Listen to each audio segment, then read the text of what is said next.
సత్య సంపన్నుడైన మన ప్రభు అయిన యేసయ్య వారి ఘనమైన నామమునకు మహిమ కలుగునుగా. గట్టిగా చెప్పాలా? గనులు పెట్టి కొనుక్కోనక్కర్లేదు కదా. Praise the lord.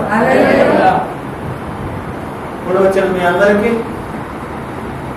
యేసుక్రీస్తు నామములో నా హృదయపూర్వక వందనాలు తెలియజేస్తున్నాను.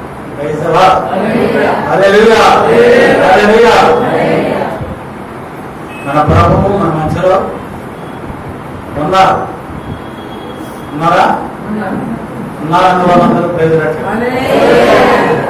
పరిశుద్ధాత్మ దేవుడు మన మధ్యలో ఉన్నారు.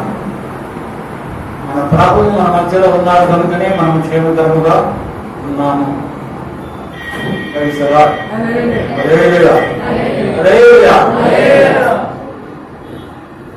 ఒక విధవరాలు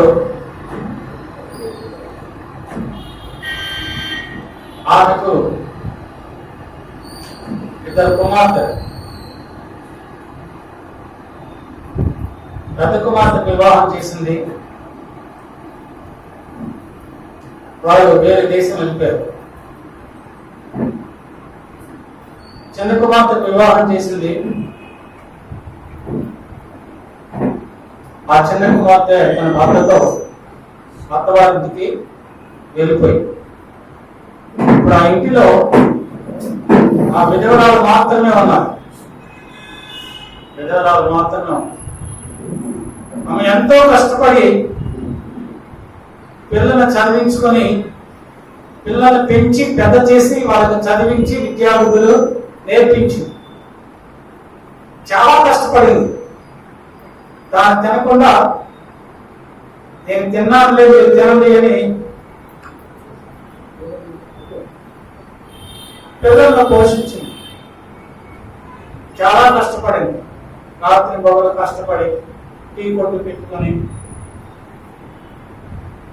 ఫుట్పాత్ మీద ఇడ్లీ అమ్ముకొని, సెంటర్లో బిర్యానీ ప్యాకెట్లు అమ్మి, ఎండకు ఎండిపోయి వర్షానికి తడిసిపోయి బలహీన పడి చాలా కష్టపడి పిల్లల్ని పెంచి పెద్ద చేసి పెళ్లి చేసి పంపించేసి, 5 రోజుల తర్వాత, కొద్ది నెలల తర్వాత, 10 సంవత్సరాల తర్వాత ఆమెకు అనారోగ్యం వచ్చింది. హెల్త్ బాగాలేదు. బాగా నిరసించిపోయింది. తన దగ్గర కొంత డబ్బులు ఉంటే డాక్టర్ గారి దగ్గరికి వెళ్ళింది. అయినా జబ్బు బాగాలేదు. మంచం నుంచి లేవలేనటువంటి పరిస్థితి. అప్పుడు సమయంలో తన కుమార్తె, చిన్న కుమార్తెకి జ్ఞాపకం వచ్చింది. ఫోన్ చేసింది వాళ్ళ అమ్మాయి, అమ్మా నా పరిస్థితి బాగాలేదు, నేను మంచం నుంచి లేవలేకపోతున్నాను, నాకు ఇక్కడ ఆదరణ లేదు, చూసేవాళ్ళు లేరు, నువ్వు వచ్చి నా దగ్గర ఉండి 15 రోజులు 20 రోజులు ఉండి నా జబ్బు బాగైన తర్వాత నువ్వు వెళ్ళిపో, లేదా నన్ను నీ ఎంతో తీసుకెళ్ళిపో, నన్ను నీ దగ్గర తీసుకెళ్ళిపో, నా రోగం బాగైన తర్వాత నేను మళ్ళీ వెళ్ళిపోతానులే, నీకు భారంగా ఉన్నాను అని తల్లి, ఆ విధురాల తల్లి కుమార్తెకు ఫోన్ చేసింది. కుమార్తె ఫోన్లోని ఏడుస్తూ, అమ్మా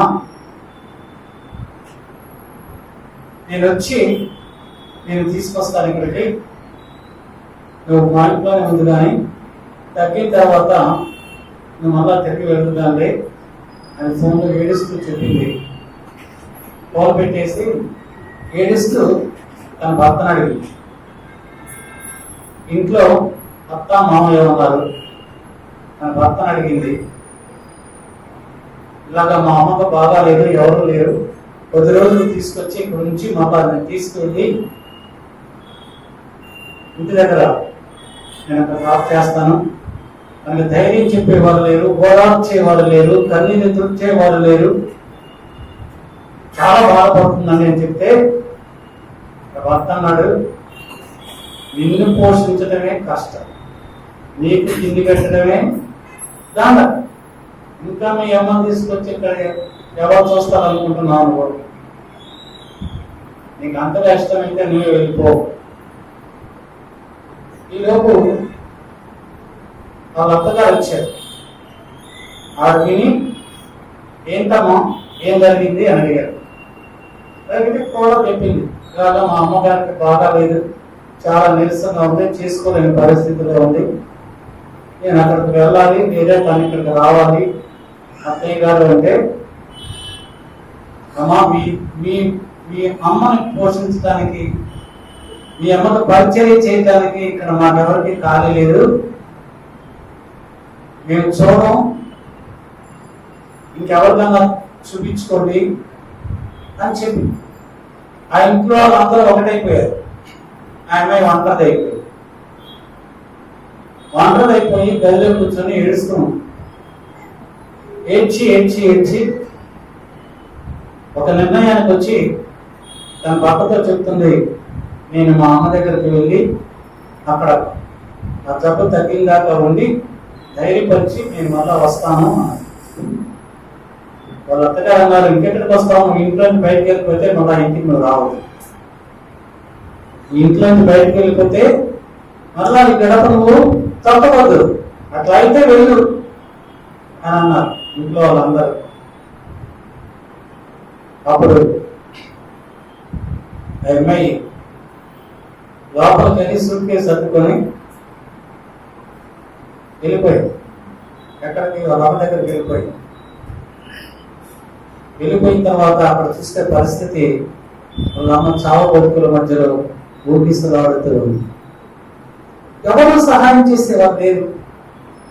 ఓపికన్నంతప్పుడు హాస్పిటల్కి వెళ్ళింది, ఇంకా ఓపిక లేదు, ఓదార్చేవారు లేరు, ధైర్యపరిచేవారు లేరు, కన్నీరు తుడిచేవారు లేరు, వందరేసుకోవడానికి మంచిని ఇచ్చేవాళ్ళు లేరు. అంశంలో భయంకరమైనటువంటి పరిస్థితిలో ఉంటే ఆ స్థితిని చూసి ఆ కుమార్తె గుండెలు బాదుకొని వాళ్ళ అమ్మను లేపి బాత్రూమ్ తీసుకెళ్లి శుభ్రపరిచి మంచి బట్టలు కట్టి మళ్ళా పడుకోబెట్టి డాక్టర్ దగ్గరకు తీసుకుని వెళ్ళి చూపించి ఆమెకు ఏమి ఆహారం పెట్టాలని పెట్టి ఆ గదిలో కూర్చొని ఒంటరిగా తన తల్లి మంచం దగ్గర ప్రభువుకు విజ్ఞాపన చేస్తుంది. కన్నీరు కారుస్తుంది. తన తల్లి యొక్క క్షేమము కొరకై, తన తల్లి ఆరోగ్యము కొరకై, తన తల్లిని ఆ బలహీనతలో నుంచి విడిపించగలిగిన వాడు ప్రభు ఒక్కరే. ఈ లోకంలో ఉన్న మనుష్యులు వాళ్ళు ఎవరైనా సరే, నీ భార్య అయినా, నీ భర్త అయినా, నీ తల్లిదండ్రులైనా, నీ సహోదరులైనా, నీ సహోదరులైనా, నీ స్నేహితులైనా, నీ బంధువులైనా, నీ కష్టకాలంలో, నీ వేదనలో, నీ దుఃఖంలో, నీ కన్నీటిలో నిన్ను ఓదార్చలేదు. వారి యొక్క మాటలు నీకు సమాధానము దయచేయవు, అవి నీకు ఆదరణ కలిగించవు, అవి నిన్ను ఓదార్చలేవు, నీ దుఃఖాన్ని ఆపలేవు. నువ్వు ఎన్ని మాటలు చెప్పినా ఆమెకు సంతృప్తి కలగలేవు, ఆమె యొక్క కన్నీటిని చదవలేవు. ఆమె యొక్క ప్రార్థనలో ప్రభు ఆలోకించాడు. ప్రభు ఆలోకించి ఆ తల్లిని స్వస్థపరిచాడు. ఆమె ఎన్నో రోజులు ప్రార్థన చేసింది. ఆ తల్లి దినదినము ఆరోగ్యం పొందుతూ బలపరుచున్నది. ఇక్కడ ఇంటి దగ్గర అక్కడ అత్తమామలు కానీ తన భర్త కానీ ఆమెకు ఒక్కసారి కూడా ఫోన్ చేయలేదు. ఎందుకంటే వాళ్ళ ఉద్దేశము, వాళ్ళ ఆలోచన ఇక వెళ్ళిపోయింది కదా, ఇక మన ఇంటికి రాదు అని, రాకూడదు అని. అయితే మన దేవుడు ప్రార్థన ఆలోచించేవాడు. ఆ సహోదరు అక్కడ ప్రార్థన చేస్తుంది. ఆమె తల్లికి ఓదార్పు కొరకై దేవుడు చూశాడు, దేవుడు విన్నాడు. ఇక్కడ ఒక రోజు తన భర్త బైక్ మీద ఆఫీస్కి వెళ్తూ ఉన్నాడు. సడన్ గా యాక్సిడెంట్ అయింది, కారు బ్రేక్ అయిపోయింది, హాస్పిటల్ జాయిన్ చేశారు, ఐరన్ రాడ్ వేశారు, మంచం మీద ఇప్పుడు ఉన్నాడు. ఎటువంటి పరిస్థితిలో ఉన్నారంటే ఆ కాలు, రాడ్ వేసినటువంటి కాలుకి తాడు కట్టేసి పైన ఫ్యాన్ ఉప్పు కట్టారు. అంటే కాలు కింద పెట్టకూడదు, అటు ఇటు కలపకూడదు. అటువంటి పరిస్థితిలో ఆమె భర్త ఆ ఇంటిలో పడుకొని ఉన్నాడు మంచం మీద. ఆ తల్లి అంటుంది నువ్వు ఈ మంచం మీద పడి ఉన్నావు ఇలాగా, నీకు ఎలాగ మీ పరిచయం చేస్తావా, నిన్ను ఎవరు చూస్తావా, నీ భార్యకు నువ్వు ఫోన్ చేసుకో, అంటే నీ పిల్లలకు నువ్వు ఫోన్ చేసుకో, ఒకవేళ ఆవిడ వస్తే నువ్వు చేయించుకో, పరిచయం నీ సభలో చేయించుకో, నేను నీకు చేయలేవు, రేపు వరకే ఉంటాం, రేపు సాయంత్రం దాకా ఉంటాం, ఆ తర్వాత నేను మీ నాన్న నా పెద్ద కూతురు దగ్గరికి వెళ్ళిపోతానన్నారు. వాడు చదువుకున్నారు వెళ్ళిపోవడానికి. అప్పుడు ఆ మంచం మీద భార్యకు ఫోన్ చేశాడు, ఇలా జరిగింది, నాకు ఇటువంటి పరిస్థితిలో ఉన్నాను, మా అమ్మ నన్ను విడిచి వెళ్ళిపోతారు రేపు సాయంత్రం, నాకు దిక్కు లేదు, నువ్వే వచ్చి నన్ను ఆడుకో, మీ అమ్మను కూడా ఇక్కడికి తీసుకురా. అప్పుడు అతని భార్య వాళ్ళ అమ్మను తీసుకొని ఇంటికి వచ్చింది. వచ్చిన తర్వాత తన భర్త ఎంతో మార్పు చెందాడు, పరిస్థితిని అర్థం చేసుకున్నాడు. ఎవరు ఓదారుస్తారు మనని? ఆ సమయంలో మన ప్రభువు మనకు తోడైంది ఓదారుస్తారు. ప్రభువు ఓదార్చితే మనకు సంతోషం కలుగుతారు, ప్రభువు ఓదార్చితే మనకు ఆనందం కలుగుతారు. నువ్వు ప్రభు సన్నిధిలో ప్రార్థన చేసినప్పుడు ప్రతి వానికి వారి క్రియలను బట్టియే ప్రభువు వారిని ఆశీర్వదిస్తాడు. యెషయా గ్రంథం 57వ అధ్యాయము 18వ వచనం రాయబడుతుంది, నీ ప్రవర్తన నేను చూశాను, నేను వారి ప్రవర్తన చూచితిని, వారిని స్వస్థపరచుదును, వారిని నడిపించును, వారి దుఃఖమును ఓదార్చెదను. క్రైస్తవా, వారి ప్రవర్తన నేను చూసా, వారిని నేను స్వస్థపరుస్తా. నీ ప్రవర్తన చూస్తున్నాను, నీవు నీ భార్యగా నీ ప్రవర్తన ప్రభువు చూస్తున్నాడు, నీ భర్త ఎడల నీ ప్రవర్తన చూస్తున్నాడు, నీ తల్లిదండ్రుల ఎడల నీ ప్రవర్తన చూస్తున్నాడు, నీ అత్తమామల ఎడల నీ ప్రవర్తన చూస్తున్నాడు, నీ తల్లిదండ్రుల ప్రవర్తన ఏ విధంగా బిడ్డల ఎడల ఉండాలో దేవుడు చూస్తూ ఉన్నాడు. నీ ప్రవర్తన బట్టే, నీ ఆలోచన బట్టే నీకు స్వస్థ కలుగుతారు, నీకు మంచి ఆరోగ్యం వస్తారు. ప్రభు అన్నాడు, వారి ప్రవర్తన నేను చూశాను. ప్రభు చూస్తాడు, ఆయనకు మరుగైనది ఏదీ లేదు. నువ్వు అనుకుంటున్నావు నా ప్రభు చూడటం లేదులే, ఎవ్వరూ చూడటం లేదు, టాప్ సీక్రెట్ అనుకుంటావు.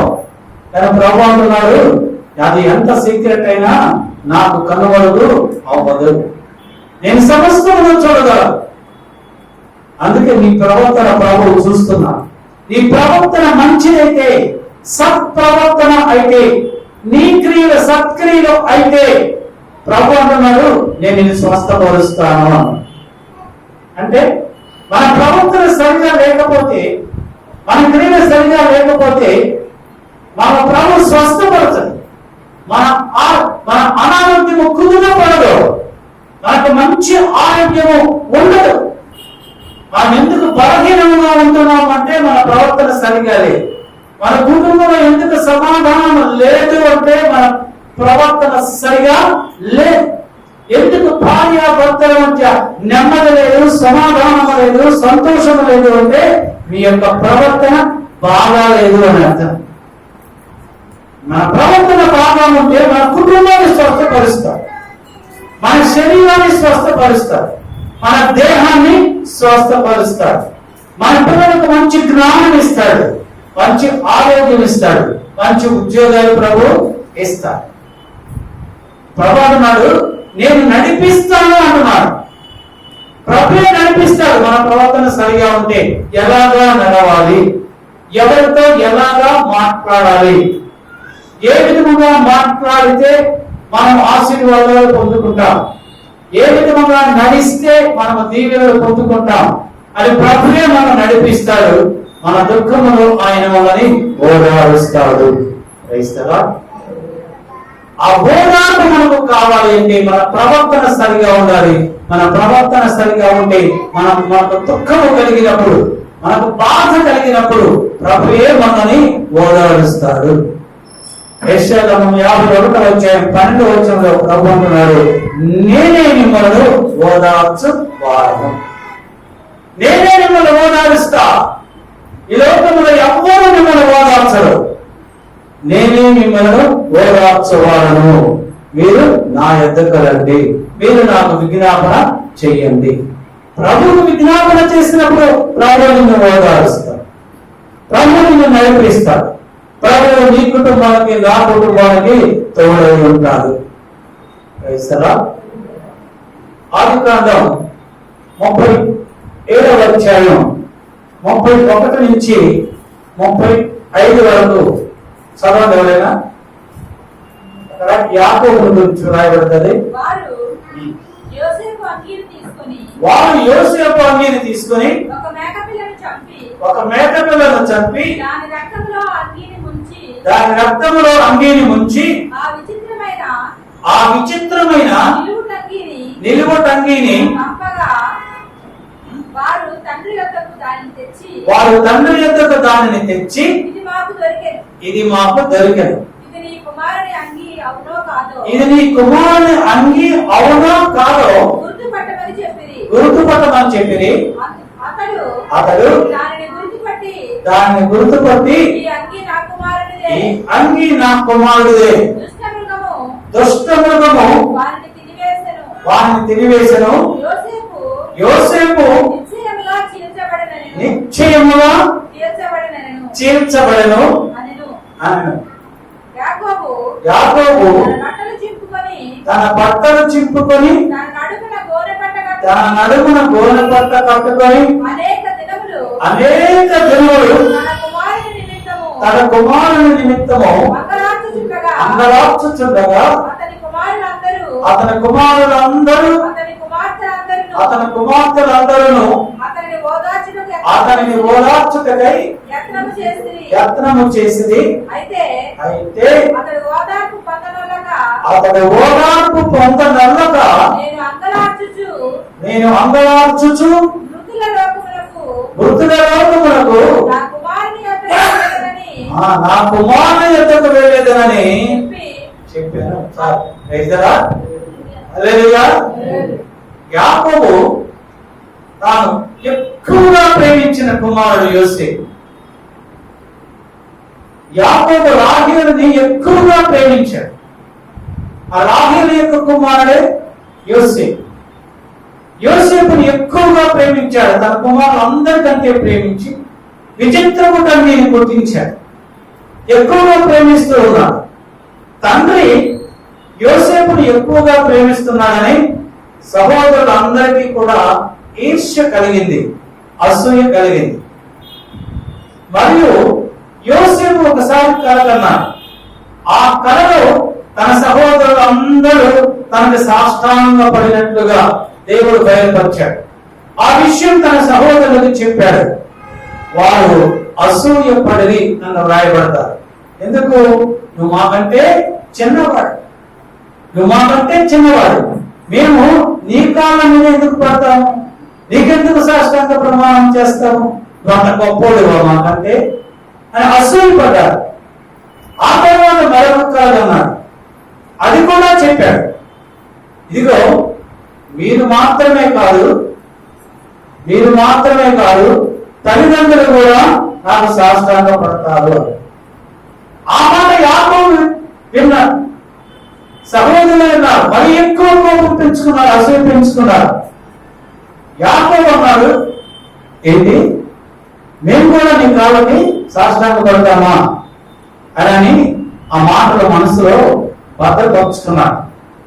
అయితే ఒక రోజున యాకోబు యోసేపుని గురించి, ఇదిగో మీ అన్నయ్యలు గొర్రెల మందలను తీసుకుని వాటిని మేపుడు కొరకై వెళ్ళారు. వారి క్షేమ సమాచారం కనుక్కొని వారు అక్కడ ఎలా ఉన్నారో అని చెప్పి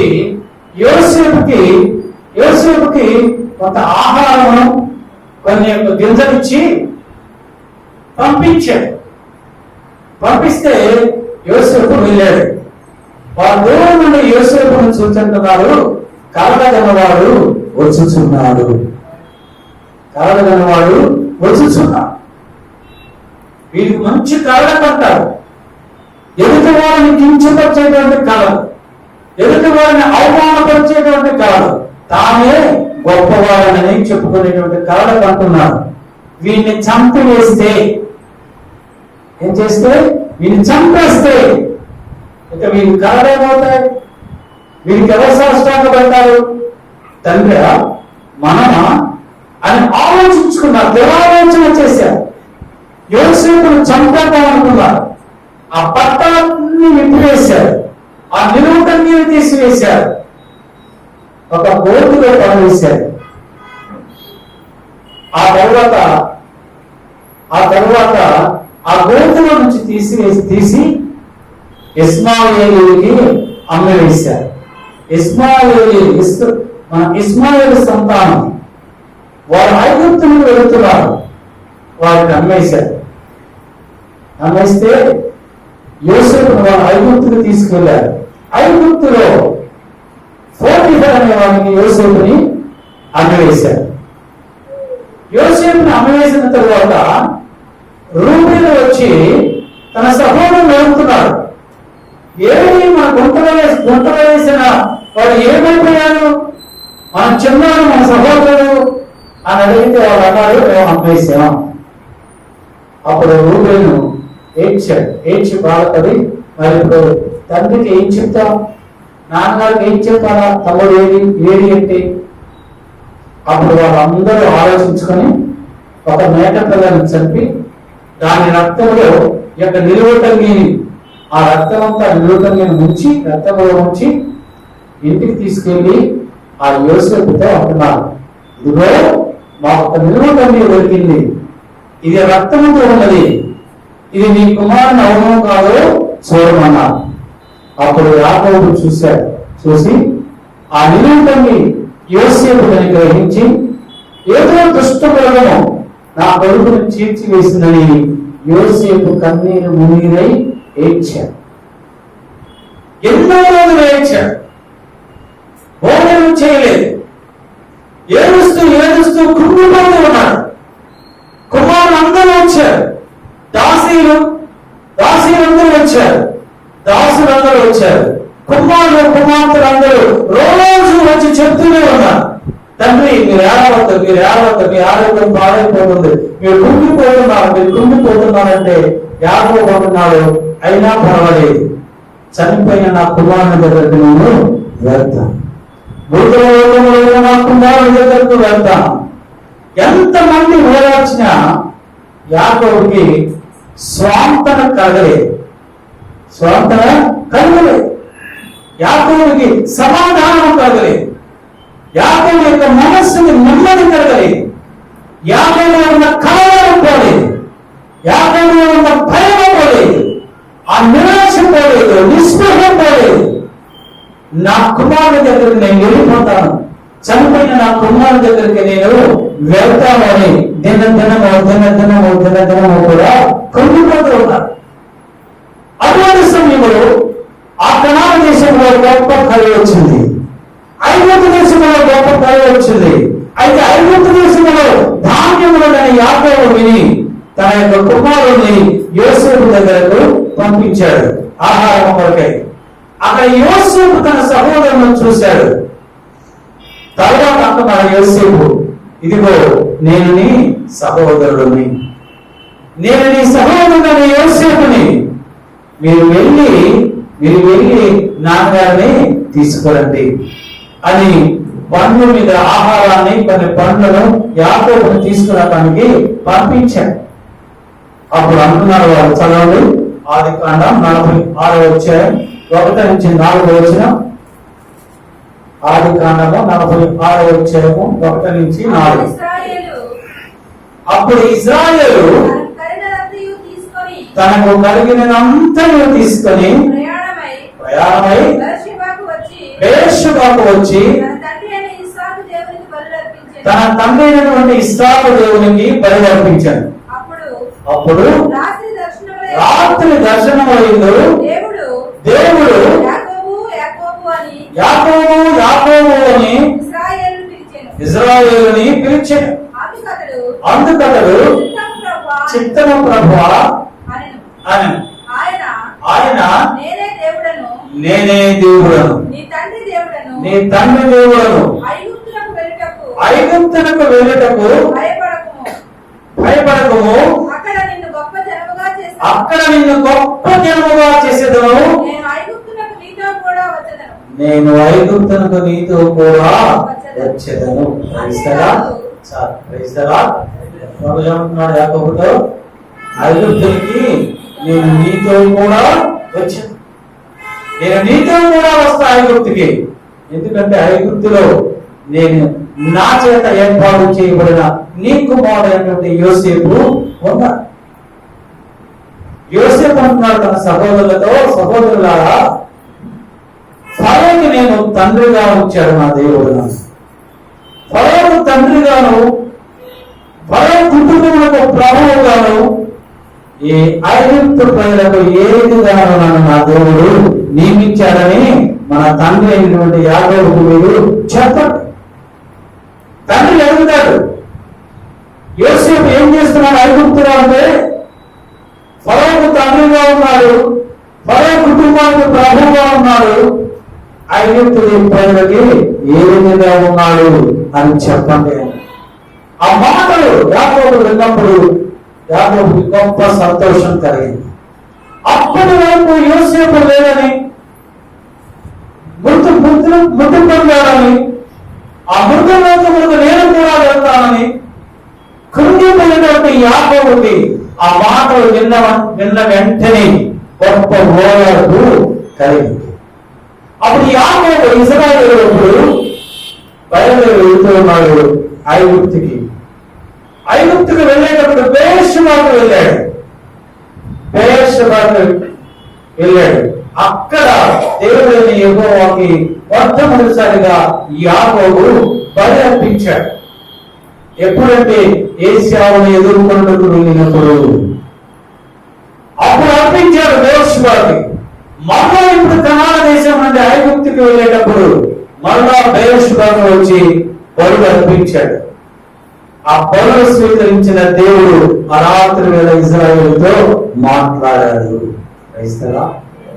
మా దేవుడు బిడ్డలారా, మీకు కష్టం కలిగినప్పుడు, మీకు ఏదైనా శోకం వచ్చినప్పుడు, మీరు భరించలేనంత దుఃఖము వ్యాకులత మనోవ్యాకులత మీ హృదయములకు కలిగినప్పుడు, మీరు కృంగిపోయినప్పుడు ప్రభువుకు మీరు బలి అర్పించాలి. బలి అనగా ప్రార్థన, నీ కన్నీటి ప్రార్థన, నీ విరిగి నలిగిన ప్రార్థన ప్రభు దగ్గరకు చేరతారు. ఆ విరిగి నలిగిన ప్రార్థన ప్రభు దగ్గరకు చేరినప్పుడు ప్రభు నీతో దర్శనం ద్వారా మాట్లాడతాడు, వాక్కు ద్వారా మాట్లాడతాడు, స్వరం ద్వారా మాట్లాడతాడు. ఎందుకనగా మన ప్రభు మాట్లాడే దేవుడు, ఆయన మాట్లాడేటువంటి దేవుడు. నీవు ఆ బలి సజీవ యాగముగా బలిగా అర్పించబడినప్పుడు బలిపీఠం మీద ఆ పరిశుద్ధాత్మ అగ్నిమైనటువంటి ఆ బలిపీఠం మీద నిన్ను నీ ప్రాణాత్మక శరీరములు నువ్వు అప్పగించినప్పుడు దేవుడు నీతో మాట్లాడుతున్నాడు. నా కుమారుడా, నీ శ్రమలో నుంచి నేను నిన్ను విడిపిస్తాను, నీ కష్టముల నుంచి విడిపిస్తాను, నీ కన్నీళ్ళ నుంచి విడిపిస్తాను అని ప్రభు నీతో మాట్లాడినప్పుడు నీకు గొప్ప ఓదార్పు కలుగుతాడు. అప్పటి వరకు ఎవ్వరూ నీకు ఇవ్వలేనటువంటి ఓదార్పు ప్రభు దగ్గర నుంచి నీకు వస్తుంది. ఇప్పుడు ఇశ్రాయేలు ఓదార్పు పొందుకున్నాడు. దర్శనం ద్వారా ప్రభు మాట్లాడినప్పుడు ధైర్యం పంచుకున్నాడు. తనలో ఉన్న కారణాలన్నీ పోయినాయి. ధైర్యముతో విశ్వాసముతో ఐగుప్తుకి బయలుదేరాడు. ప్రభు అంటున్నాడు, ఇశ్రాయేలు నేను నీతో కూడా వస్తాను. ఈ సంగమా, నీవు కూడా ఆ అగ్నినేటువంటి బలిపీఠం మీద నీ ప్రాణాత్మక శరీరములు ప్రభుకు సమర్పించినప్పుడు ప్రభు అంటున్నాడు, నా కుమారుడా, నేను నీ కుటుంబాన్ని నేను నడిపిస్తాను, నేను మీకు తోడై ఉంటాను, మీతో నడుస్తాను అంటున్నాడు. అటువంటి అద్భుతమైనటువంటి కృప, ఓదార్పు మన సంఘంలో ఉన్న వారందరికీ ప్రభు అనుగ్రహించగాక. ఈ యూట్యూబ్ ద్వారా వాక్యం అందించిన వారందరికీ ప్రభు తన యొక్క కృపను అనుగ్రహించను గాక, తన యొక్క ఓదార్పును అనుగ్రహించను గాక. ఆమేన్, ఆమేన్. నేనే మిమ్మలను ఓదార్చువాడను. ప్రభువే మనల్ని ఓదార్చేది. క్రైస్తరా, లాజరు చనిపోయాడు. అప్పటికి 4 రోజులు అయిపోయి. అప్పుడు అంటున్నారు ప్రభు వెళ్దాము అని. ఊళ్ళో ఉన్నటువంటి జనమంతా కూడా, బేతనీలో ఉన్న ప్రజలందరూ కూడా మార్తా మరియ దగ్గరికి వచ్చారు. లాజరు చనిపోయాడు. ఎందుకు వచ్చారు? ఓదార్చడానికి వచ్చారు. అందరూ వచ్చారు, ఓదార్పుకరమైనటువంటి మాటలు మాట్లాడుతున్నారు. కానీ వారి హృదయంలో ఉన్న ఆ కలవరం పోలేదు. ఊరి ప్రజల యొక్క మాటలు వారిని ఓదార్చలేకపోయినాయి. వారి కన్నీరు తులచలేకపోయినాయి. వారిందరూ గుండెలు బాదుకుంటూ ఏడుస్తూనే ఉన్నారు. ఎందుకంటే వారికి కావాల్సింది ఆ ఊరిలో ఉన్న ప్రజల యొక్క ఓదార్పు కాదు. వారికి ఎప్పుడు ఓదార్పు వస్తుంది? వారు ఎప్పుడు ఓదార్పు పొందుతారు? వారు ఎప్పుడు ఆదరణ పొందుకుంటారు? వారు కోరుకునేటువంటి ఆ యొక్క సంతోషం తిరిగి ఎప్పుడు పొందుకుంటారు అంటే తన సహోదరుడు తిరిగి లేచిన, చచ్చిన వాడు బ్రతికినప్పుడు సంతోషం వస్తారు, మరణించిన వాడు పునరుద్ధానమైనప్పుడు సంతోషం వస్తారు. అదే వాళ్ళని తృప్తిగా సంతృప్తి పరుస్తారు. ఈ లోకంలో ఉన్నటువంటి ప్రజలు ఎంత ఓదార్చినా వారికి ఓదార్పు కలగలేదు. ఎందుకంటే ఈ ప్రజలందరూ కూడా చనిపోయిన వారిని తిరిగి లేపలేదు. ఇంకా ప్రభుత్వం ఎదురు చూస్తున్నా.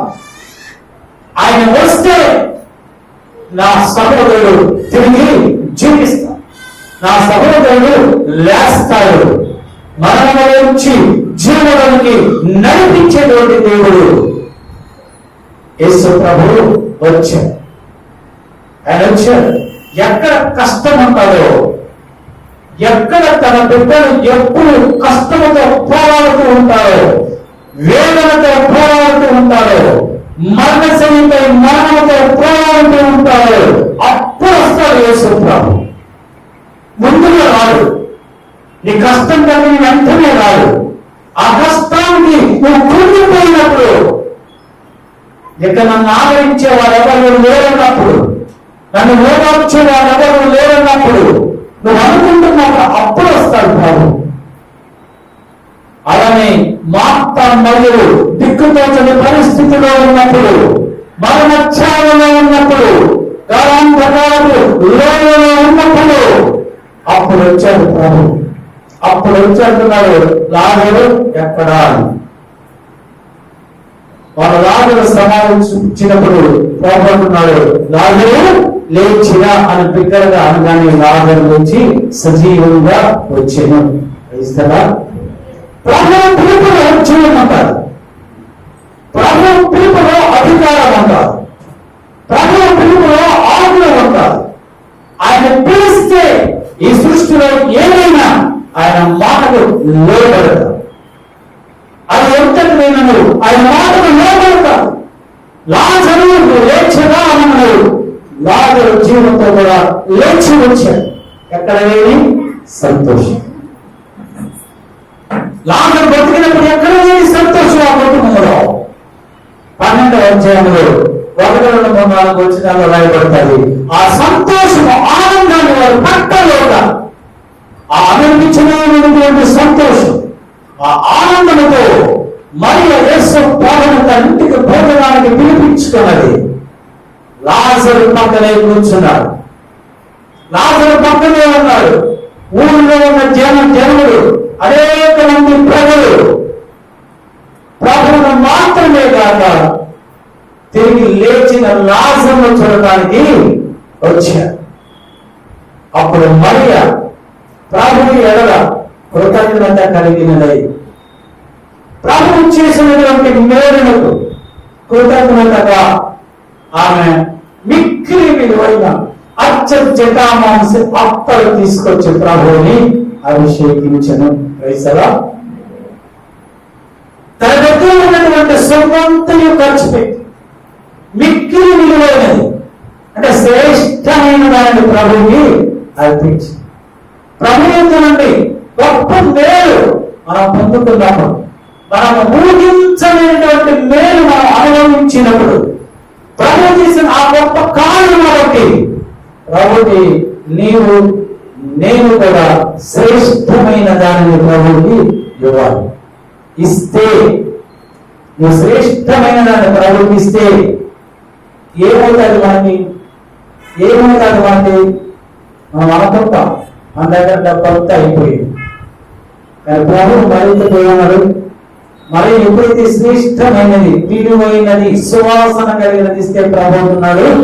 చదవండి మాట యోహాను సువార్త 12వ అధ్యాయం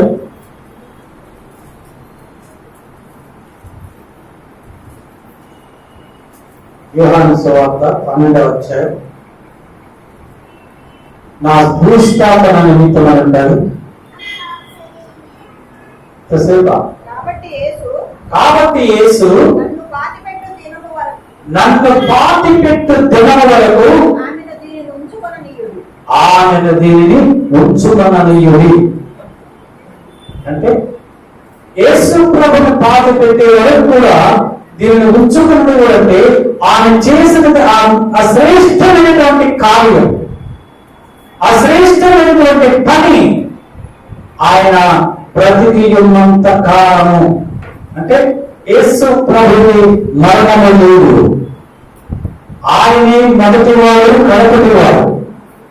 నేనే అల్ఫాయు ఒమేగాయు ఉన్నా, ఆదియు అంతమునై ఉన్నా. నేనే మొదటివాడను కడపటివాడను జీవించువాడను మృతుడనైతిని గాని యుగ యుగములకు నీవు సజీవుడనై ఉన్నా. అంటే యేసు ప్రభువు జీవించి ఉన్నంత కాలము యుగ యుగములో కూడా మరియ చేసినటువంటి ఆ శ్రేష్టమైనటువంటి కార్యముల గురించి భూలోకమంతయు పరలోకమంతయు కూడా చెప్పుకుంటారు, ప్రచురింప చేయబడతారు. క్రైస్తవ అటువంటి గొప్ప కార్యం, అంత సంతోషం ప్రభువు మన ఇంటిలో ఉంటే, ప్రభువు మనల్ని ఓదారిస్తే, ఈ లోకంలో ఉన్నటువంటి ప్రజలు మనల్ని ఓదారిస్తే ఆ ఓదార్పు మనకు సంతోషంలో కలిగించే ప్రభు యొక్క ఓదార్పు మనకు కావాలి. ఆయనే మనతో ఉండాలి. క్రైస్తవా హల్లెలూయా హల్లెలూయా హల్లెలూయా. యేసు ప్రభు ఒకసారి ఒలీవ కొండకి వెళ్ళి ప్రార్థన చేసుకొని మీకు చాలాసార్లు చెప్పాడు. యేసు ప్రభు ఎప్పుడు కూడా పెద్దలే లేచి ఇంకా మనం చిక్కటి ఉండగానే ఆయన ఒలీవ కొండకి వెళ్ళేవాడు ప్రార్థన చేసుకోవడానికి. అలానే వెళ్ళేవాడు ప్రార్థన చేసుకుని సమాధి మందిరానికి వచ్చాడు దేవుని యొక్క వాక్యమును ప్రకటించడానికి. ఆయన వచ్చినప్పుడు అక్కడ ఒక స్త్రీ ఉంది. కొంతమంది యూదులు ఆ స్త్రీని పట్టుకొని ఈమె వ్యభిచారం చేస్తుండగా పట్టబడినది, ఈమె వ్యభిచారం చేస్తుండగా మేము పట్టుకున్నాం, ఈమెను మోషే ధర్మశాస్త్ర ప్రకారం ఈమెను రాళ్లతో చంపవలసినది, ధర్మశాస్త్రములో వ్యభిచారము చేసిన వారిని రాళ్లతో చంపండి, ఊరు వెలుపలకు తీసుకుని వెళ్ళి అని. బోధకుడా మరి ఈమెను చంపలేమంటావా రాళ్లతో, మరి నువ్వేమంటావు అని అడిగారు రాము. ఆ స్త్రీ మరణ భయముతో నన్నెవరు ఈ మరణం నుంచి విడిపిస్తారు, నేను పాపము చేశాను, నా పాపమును క్షమించగలిగిన వాడెవడు, నన్ను జీవింపచేయని వాడెవడు, ఈ మరణము తప్పించు వాడెవడు అని తనలో తాను కృంగిపోతూ ఉంది. తన పరిగెత్తుకునే పరిస్థితి లేదు. తన వంచుకొని భూమి వైపు చూస్తూ ఆకాశం వైపు చూచుటకు కన్నులెత్తటకు యోగ్యత లేని దానని. ఎందుకంటే నేను పాపము చేశాను, ఇది యథార్థం, నేను ఏ విధంగా నా దాని పరిగెత్తుకున్నాను అని భూమి వైపు చూస్తూ ఆ కృంగిపోతూ మరణము నుంచి తప్పించేవాడుగా ఆ యొక్క సుంకరి దేవాలయం దగ్గరకు వెళ్ళి లోపలికి వెళ్ళడానికి నాకు యోగ్యత లేదని ఆ దేవాలయపు దేవుని మందిరము వెలుపల ఆ పోషకుల యొక్క కన్నులెత్తుటైన నాకు యోగ్యత లేదని తన రెండు కొట్టుకువచ్చు ప్రభువు ప్రార్థన చేశాడు. నేను అయోగ్యుడిని, నేను పాపిని అని ప్రార్థన చేసినప్పుడు ఆకాశమందునటువంటి సింహాసనాసీనుడైన యేసు లేచి అంటున్నాడు, ఇతడు నీతిమంతుడు, తన పాపమును ఒప్పుకున్నాడు కనుక ఇతడు నీతిమంతుడు, ఇతడు క్షమించుటకు పాత్రుడు, యోగ్యుడు అన్నాడు ప్రభు. ఈ విభజన చింత పట్టబడిన ఈ స్త్రీ కూడా నన్ను తను విడిపించగల వారికి మొరపెడుతూ అందరూ అంటున్నారు, రాజు వేసి చంపండి చంపండి అని. ప్రభు నువ్వేమంటావు చెప్పమని ప్రభుని రెట్టించి అడుగుతూ ఉన్నప్పుడు ప్రభు అంటున్నాడు, మీరు పాపము లేని వాడు, పాపము చేయని వాడు, పాపము లేని వాడు మొదటి కార్యం మీద మీరు రాయి వేయండి అన్నాడు. అని ఆయన నేల మీద ఏదో రాసుకుంటూ ఉన్నాడు వేడితో. అయితే ఆయన తల నుంచి రాస్తూనే ఉన్నాడు. ఎవ్వరు కూడా ఆమె మీద ఒక్క రాయి కూడా వేయలేదు. చిన్న వాహనాలు ముసలి వాహనాలు కూడా అందరూ వెళ్ళిపోయారు. ఎవరు లేదు అక్కడ. యేసు ప్రభు తనేమి వ్రాయాలనుకున్నాడు అవన్నీ ఆయన నేల మీద రాసిన తర్వాత తలెత్తి చూస్తే ఒక్కరు కూడా కనిపించలేదు. ఆ ఒక్కతే రెండు మోకాల మధ్య తల పెట్టుకొని ఏడుస్తూ ఉన్నది, కుంగిపోతూ ఉన్నది. ప్రభు అన్నాడు, అమ్మా నీ మీద ఎవరు రాయి వేయలేదా అంటే ఆయన అంటున్నది, లేదు ప్రభు, నా మీద ఎవరు రాయి వేయలేదు. అప్పుడు ప్రభు అంటున్నాడు, అమ్మా ఇక మీదట నీవు పాపము చేయొద్దు, వెళ్ళు. ఏమన్నా ఇక మీదట నువ్వు పాపం చేయి, ఎందుకంటే నీ పశ్చాత్తాపమే నిన్ను ఓదార్చింది, నీ పశ్చాత్తాపమే నీకు జీవం ఇచ్చింది, నీ పశ్చాత్తాపమే నీకు ప్రాణం ఇచ్చింది. ఈ మనసు పొందుకున్నా, నీ ప్రవర్తన మారిపోయింది, నువ్వు రూపాంతరం చెందిన మనం ఇప్పుడు ఇక మీద నువ్వు పాపం చేయొద్దు అని ప్రభువు చెప్పినప్పుడు ఆమె నిర్భయంగా వెళ్ళిపోయింది. సంగమా అందరం కూడా ఏదో ఒక సమయంలో ఏదో ఒకసారి పాపం చేసిన వారమే, చూపు వల్ల కానీ, నడక వల్ల కానీ, ప్రవర్తన వల్ల కానీ పాపం చేసుకుంటాం. అయితే నీతిమంతుడైనటువంటి యేసయ్య మన పక్షముగా ఉత్తరవాదిగా ఉన్నాడు. క్రైస్తవా కనుక ఆ పాపములను విడిచిపెట్టే, నీవు ఉన్న దోషములను విడిచిపెట్టే ప్రార్థనను మరలా ఆశీర్వదిస్తాను. నువ్వు కోల్పోయిన దానిని, అది నువ్వు కోల్పోయినది, అది ఐశ్వర్యమైనా, అది సంపదైనా, అది ఘనత అయినా, అది ఏమైనప్పటికీ ప్రభువుని తిరిగి అనుగ్రహిస్తాను. ఎందుకంటే నీవు డబ్బు సంపాదించుకోవడానికి, సంపాదించుకోవడానికి నీకు సామర్థ్యం అనుగ్రహించిన వాడు నీ దేవుడు యేసయ్యే. నీ సామర్థ్యం వలన, నీ తెలివితేటల వలన నీవు సంపాదించుకోవడం లేదు. ప్రభు ఇచ్చినటువంటి జ్ఞానం వలన, ఆయన ఇచ్చినటువంటి సామర్థ్యం వలన మాత్రమే నువ్వు సంపాదించుకుంటున్నావు. నీకు ఉద్యోగం వచ్చినా, నీ వ్యాపారం చేసుకుంటున్నా, నువ్వు చదువుకుంటున్నా, నువ్వు ఏది చేసినా అది నీ ఘనత వల్ల కాదు, నీ సామర్థ్యం వల్ల కాదు, దేవుని యొక్క యేసయ్య యొక్క కృప వలనే. ఆయనే మనని ఓదార్చువాడు.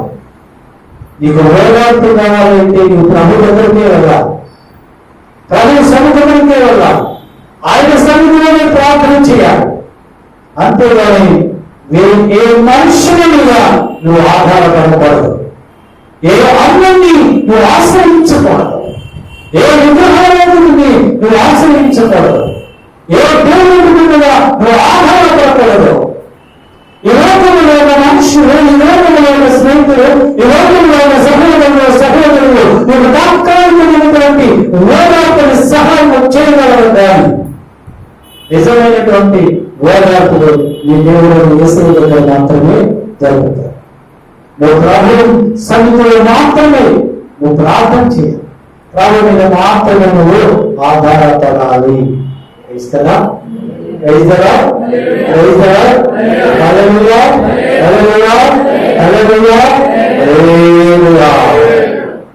దేవుడు ఈ రోజు ఈ పునరుత్థానం, ఈ సెప్టెంబర్ చిట్ట చివరి పునరుత్థానం ప్రభు అందరితో మీతో నాతో సూటిగా మాట్లాడాడు. ఏ బాధ కలిగినా, ఏ కష్టం వచ్చినా, ఏ కలవరం కలిగినా నీవు ప్రభు సన్నిధిలో ప్రార్థన చేయి. నా కుమారుడా నా సన్నిధిలో ప్రార్థన చేయి, నేను నిన్ను ఓదారుస్తాను. నీ కన్నీటి ప్రతి బాష్ప బిందువును నేను తుడిచి వేస్తాను. ఇక దుఃఖ దినములు నీకు ఉండవు. నిత్యము సంతోష సమాధానములు ప్రభు మనకు అనుగ్రహిస్తాడు. ఈ దినం నుంచి మనకి ఏ కష్టం వచ్చినా, ఏ కన్నీరు కలిగినా ఆయన సన్నిధిలోనే మనము ప్రార్థన చేద్దాం. మనం ఒక తీర్మానం చేసుకుందాం, ప్రభుతో ఒక నిబంధన చేసుకుందాం. ఈ మధ్యాహ్న సమయంలో ప్రభువా, ప్రతి కాలంలో, బాధలో, సంతోషంలో, ఆనందంలో నీతోనే, నీ కొరకు, నీ మీద ఆధారపడినట్లుగా నీ సన్నిధిలో మేము ప్రార్థన చేస్తాం. మీ యొక్క మాత్రమే మేము పొందుకుంటాం అని ఈ దిన మనం అందరం కూడా ఆయనకు ఒక వాగ్దానం చేద్దాం. ఆయనతో ఒక నిబంధన చేసుకుందాం. ఇస్తారా? అట్టి నిబంధన ద్వారా ప్రభువుతో మనం అందరము దీవెనలు, ఆశీర్వాదములు, ఓర్పును, సంతోషమును పొందుకునేదము గాక. ఆమేన్. ఈ వాక్యం ద్వారా మనమందరము ఆశీర్వదింపబడదము గాక. ఆమేన్. ఆమేన్. తరలించండి, ప్రార్థన చేసుకుందాం. మా హృదయములకు సంతోషమును, ఆనందమును అనుగ్రహించుతున్నాము ప్రభువా యేసయ్య. ఈ పునరుత్థానమందు మా పితరులైనటువంటి యాకోబును మా ముందు పెట్టారు ఆయన. అలానే ప్రభువా మార్తా మరియులను మా ముందు ఉంచావు. అవి వ్యభిచారంతో పట్టబడినటువంటి స్త్రీని మా ముందు ఉంచావు. వారికి ఆ ఊరి ప్రజలు ఎంత ఓదార్చినా సొంత కుమారుడు, కుమార్తెలే యాకోబును ఓదార్చిన ఓదార్పలేకపోయాడు తన కుమారుడైనటువంటి యోసేపును బట్టి. కానీ ఎప్పుడైతే నీ సన్నిధిలో వేశ్యవాడు అర్పించాడు, ఆ రాత్రి వేళను మా పితరులైన యాకోబుతో మాట్లాడావు. ఇదిగో యాకోబు, నేను నీకు తోడేయున్నా, నీ వాయుముక్తికి వెళ్ళ నీతో నా సన్నిధి తోడుగా వస్తుంది, నేను నీకు తోడుగా వస్తానని చెప్పినప్పుడు యాకోబు ఎంతో సంతోషించాడు. యాకోబు తరపునటువంటి దుఃఖము పోయింది యాకోబుకి. ఇప్పుడు సంతోష సమాధానములతో మన ఊరి ప్రజలందరూ దగ్గరకు వచ్చి తన సహోదరుడు రాజును మరణించినప్పుడు ఓదార్చినప్పటికీ వాళ్ళు ఓదార్పు పొందుకోలేకపోయారు. కానీ ప్రభువు వారిని దర్శించినప్పుడు ఆ యొక్క సమాధిలో లాజరు బయటికి సజీవంగా వచ్చినప్పుడు వారు ఎంతో సంతోషించి శ్రేష్టమైనటువంటి దానిని ప్రభువుకి సమర్పించుకున్నారు. ఆ యొక్క వ్యభిచారం చేత పట్టబడినటువంటి స్త్రీ ఎంతో వేదనతో ఈ పాపముల నుంచి నా పాపమును క్షమించి నన్ను విడిపించగలిగిన వాడెవరు అని కృంగిపోయినప్పుడు యేసు ప్రభువు ఆమె దగ్గరకు వచ్చి ఆమె పాపమును క్షమించి ఆమెకు ఏ హాని జరగకుండా చేసినప్పుడు ఆమె సంతోషంతో ఓదార్పుతో వెళ్ళిపోయింది. ప్రభు అటువంటి ఓదార్పును మాకు అనుగ్రహించారు. ఈ పునరుద్ధానంతో మాతో మాట్లాడాలి. ఎన్నో వాక్యంలో మా హృదయంలో భద్రపరుచుకొని ఆ వాక్యం ప్రకారం జీవించేటువంటి కృప ఇదిగో ఇప్పుడు అందరికీ మీరు అనుగ్రహించండి. ఆయన మీరే సకల ఘనత మహిమ ప్రభావం పొందుకున్నాను. నీ బిడ్డలు తిరిగి వెళ్తుండగా నీ సన్నిధి నీ బిడ్డలకు తోడుగా ఉంచి క్షేమకరముగా వారి గృహములకు వెళ్ళడకు సహాయం చేయమని మీరే సకల ఘనత మహిమ ప్రభావం పొందుకున్నాను. యేసు పరిశుద్ధ నామములో కలుగుచున్నాము తండ్రి. ఆమేన్. మన పరమ తండ్రి అయినటువంటి దేవుని ప్రేమయు, మన ప్రభువు రక్షకుడైన యేసుక్రీస్తు వారి యొక్క కృపా రక్షణ, పరిశుద్ధాత్మ దేవుని యొక్క అన్యోన్య సహవాసము సన్నిధి ఓడి వచ్చినటువంటి సంఘమునకు, సంఘ బిడ్డలను, యూట్యూబ్ ద్వారా వాక్యమును వినిచినటువంటి బిడ్డలను, ఈ వాక్యమును ప్రకటించేటువంటి దైవజనులకు, వారి కుటుంబములకు, ఈ మైక్ ద్వారా ప్రభు వాక్యమును విన్న వారందరికీ లోకములో ఉన్న సకల పరిశుద్ధులు ఎప్పుడైనా ప్రభు రాకడ పర్యంతము సదాకాలము తోడైయుండును గాక. ఆమేన్. ఆమేన్. హల్లెలూయా. హల్లెలూయా. హల్లెలూయా. క్రైస్తవ ప్రభు మిమ్మల్ని అందరినీ ఆశీర్వదించును గాక. ఆమేన్. ఆమేన్. ఆమేన్. ప్రియ సంగమా,